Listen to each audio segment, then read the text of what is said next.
This is the sand room. The stalls are to the left. Oh. There's 3 stalls. So they take turns coming in here? Yeah, we switch them out in the paddocks. We switch them out here. Yes. Are we going to see the stalls or not? We can't. Yeah, we can't go down there. I don't have the time to go into everything. I mean, we'd be here 5 hours. Do they feed the elephants anything but hay, or do they get some kind of a processed feed like that farm? Hay is the bulk of their diet. They get a grain. It's called a herbivore diet. That's processed. It's in a bag, and they love that. Like horses and cows, they love grain. And they get a variety of vegetables, anything from onions to lettuce to cabbage, and they do their quote work for carrots. They get to choose what they want to do. It's all positive reinforcement. If they don't want to have a bath a particular day, they don't get their carrot. They get their hay and their grain and everything else, but they love carrots. It's like feeding me M&Ms. You give me enough M&Ms, I'll do some things. And if I don't want to do it because I don't want M&Ms that day, I say, okay, I don't want to do that. I'll just sit here and watch TV. So it's the same kind of mentality, same kind of philosophy. Yes, ma'am. Do they have objects like to kick around, like barrels and balls and toys? They don't, and I asked our elephant manager about that. They do have like tree trunks and things that they give them, large pieces. We cut sugar maple, anywhere from twigs to maybe 8-9 inches in diameter. They're fed that. It's a browse, we call it. They eat that. They play with it. The older ones won't play with the balls. It's not something they do. When they're younger, they will. No. Yeah. Our goal here is to have enough elephants and enough of a social structure, different aged elephants that are in a family group, so that you wouldn't need the balls and things. But yeah, well, I have asked that question, and that's why they don't use them here, because these elephants are older and they just don't pay much attention to them. And how big are the stalls? Because there's 3 windows, right? Like the 3 doors? I don't know.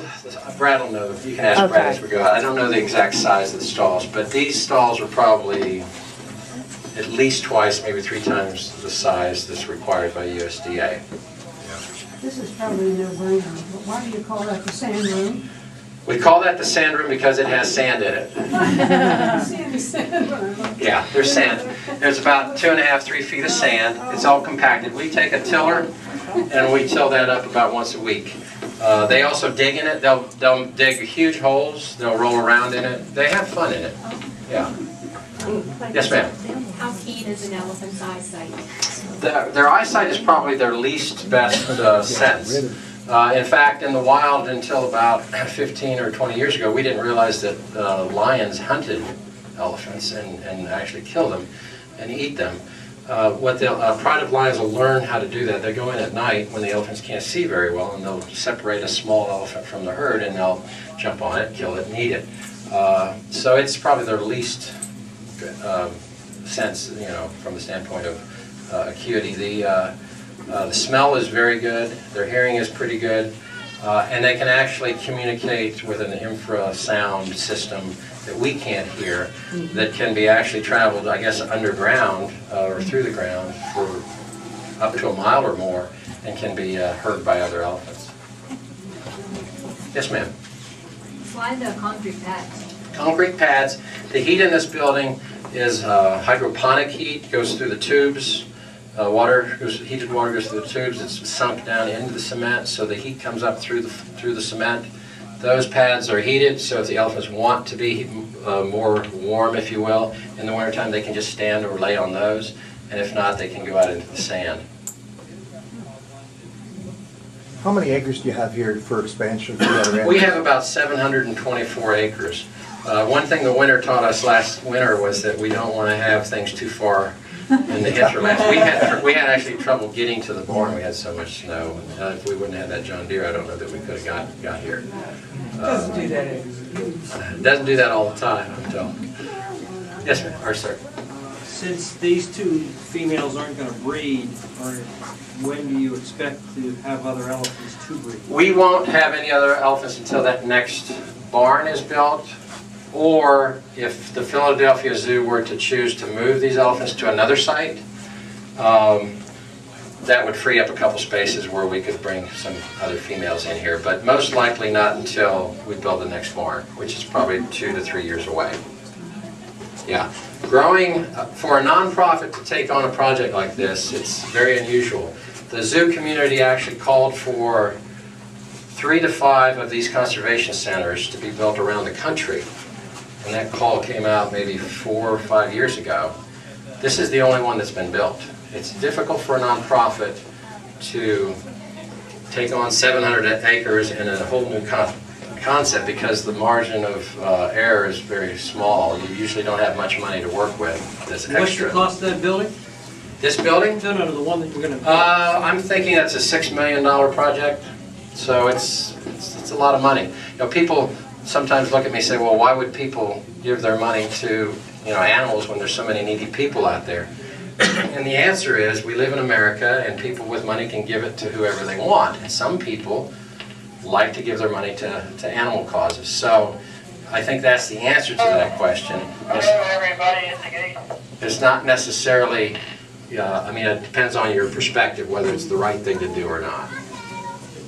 Yes, ma'am. You mentioned that this is a nonprofit. Are there for-profit organizations, for-profit companies that do this kind of thing? There are. They're called Disney World, SeaWorld, places like that. They have great zoos, but they are for-profit. So it's a difference. Now, Disney could have one of these overnight, but they've chosen not to do that. They're actually involved with 9 other zoos in the southeastern portion of the United States where they're trying to find a place, and they've had difficulty putting it all together. So you can see that southwestern Pennsylvania has figured out how to do this. Now, part of it is because we have some great foundations in the area. There's a lot of money here from years ago, and that has played a big role. But the other part is that I think people around here are maybe a little gutsier, and you know, they say, hey, let's give this a shot. This is important for zoos and elephants, and let's try it. Yes, sir. Does the zoo have a master plan or any kind of document that they planned before they started this, or was it just kind of? Yeah, the board of directors of the zoo, I think there's 60 people on it.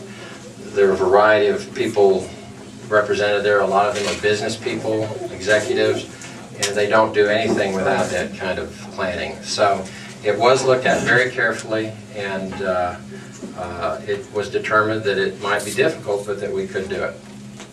So that's why our growth will be relatively slow compared to, say, if SeaWorld were doing this, it'd be done by now.